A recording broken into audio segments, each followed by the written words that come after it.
Hi friends, ഇന്ന് നമുക്ക് ചോറിന്റെ ഒക്കെ കൂടെ ഒഴിച്ചുകറിയായിട്ട് ഉപയോഗിക്കാൻ പറ്റുന്ന ഒരു കറിയുടെ റെസിപ്പി നോക്കാം.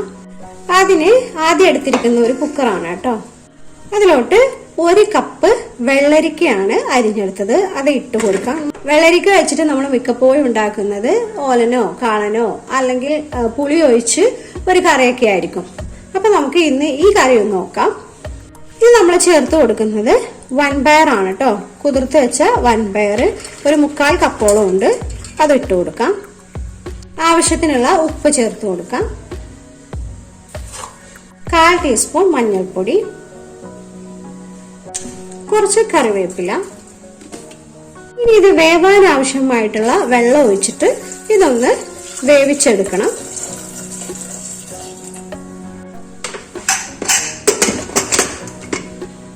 ഗ്യാസ് കത്തിച്ച് ഒരു മൺചട്ടി വെച്ച് കൊടുത്തിട്ടുണ്ട്. ആവശ്യത്തിനുള്ള വെളിച്ചെണ്ണ ഒഴിച്ചു കൊടുക്കാം. വെളിച്ചെണ്ണ ഒന്ന് ചൂടായി വന്നിട്ടുണ്ട്. 1/4 ടീസ്പൂൺ വലിയ ജീരകം ഇട്ട് കൊടുക്കാം.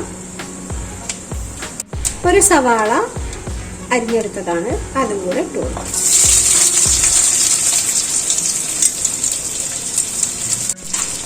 ഒരു ചെറിയ തക്കാളി അരിഞ്ഞെടുത്തത് അത് ഇട്ട് കൊടുക്കാം. ഒന്ന് വഴറ്റി കൊടുക്കുക. സവാള തക്കാളി ഒന്ന് വാടി വരണം.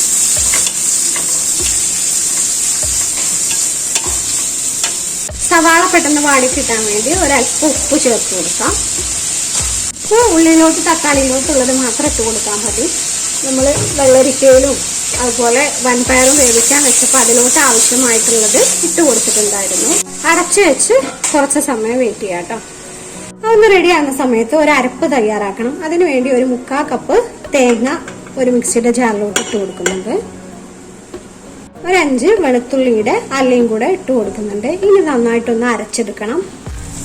ഉള്ളിയും തക്കാളിയൊക്കെ നന്നായിട്ടൊന്ന് വാടി വന്നിട്ടുണ്ട്.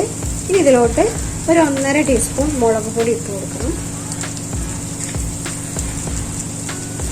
1/4 ടീസ്പൂൺ മഞ്ഞൾപ്പൊടി, 2 ടീസ്പൂൺ മല്ലിപ്പൊടി,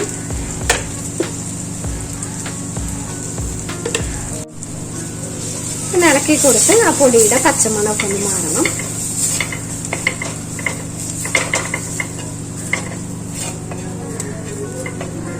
ഇതിലോട്ട് വേവിച്ച് വെച്ചിരിക്കുന്ന വെള്ളരിക്കയും വൻപയറും കൂടെ ചേർത്ത് കൊടുക്കും. വെള്ളരിക്കയും വൻപയറും നന്നായിട്ട് വന്നിട്ടുണ്ട് കേട്ടോ.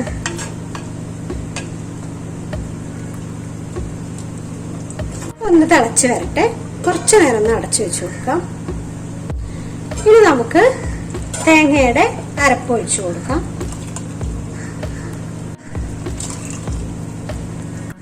കറിക്കനുസരിച്ച് നമുക്ക് തേങ്ങ കൂട്ടിയും കുറച്ചൊക്കെ അരച്ചെടുക്കാം. അതുപോലെ വെള്ളം നമ്മുടെ ഇഷ്ടത്തിനനുസരിച്ച് ചേർക്കുക. ഇപ്പൊ നന്നായിട്ട് കുറുകിയ ചാറോട് കൂടിയാണുള്ളത്. ലൂസ് ആവണമെങ്കിൽ നമുക്ക് വെള്ളം കൂടുതൽ ഒഴിച്ചു കൊടുത്താൽ മതി. ഇനി തിളക്കൊന്നും വേണ്ട, ഒന്ന് അങ്ങോട്ട് ചൂടായാൽ മതി. കറി ഒന്ന് ചൂടായി വന്നിട്ടുണ്ട്. കുറച്ച് കറിവേപ്പില ഇട്ട് കൊടുക്കാം. അതോടുകൂടി ഗ്യാസ് ഓഫ് ചെയ്യാം. അപ്പോൾ വെള്ളരിക്ക വൻപയർ കറി ഇവിടെ റെഡി ആയിട്ടുണ്ട് കേട്ടോ. നല്ല കുറുകിയ ചാറോട് കൂടിയ കറിയാണ്. ഇത് ചോറിന് മാത്രമല്ല കേട്ടോ, ഞാനിത് ചീയപ്പത്തിന്റെ കൂടെയും ചപ്പാത്തിയുടെ കൂടെയൊക്കെ ഒഴിച്ചുകറിയായിട്ട് ഉപയോഗിക്കാറുണ്ട്. ചോറിന് മാത്രം ഒഴിച്ച് കഴിക്കുന്ന ഒരു കറിയുടെ ടേസ്റ്റ് ഒന്നുമല്ല, നമുക്ക് മറ്റുള്ളതിലോട്ടും കഴിക്കാം. അപ്പോൾ ഞാൻ പറഞ്ഞ പോലെ ചീയപ്പം ചപ്പാത്തി അതിൻ്റെ കൂടെയൊക്കെ നമുക്ക് കൂട്ടി കഴിക്കാം. അപ്പോൾ ഇതുപോലെ ഇതുവരെ വെച്ച് നോക്കാത്തവരാണെങ്കിൽ ഒരു പ്രാവശ്യം ഒന്ന് ട്രൈ ചെയ്ത് നോക്കണേ. രുചിയുടെ കാര്യത്തിൽ ഒരു കോംപ്രമൈസും ഇല്ല കേട്ടോ. നിങ്ങൾ ഉണ്ടാക്കി നോക്കിയാൽ തീർച്ചയായിട്ടും ഇഷ്ടപ്പെടും.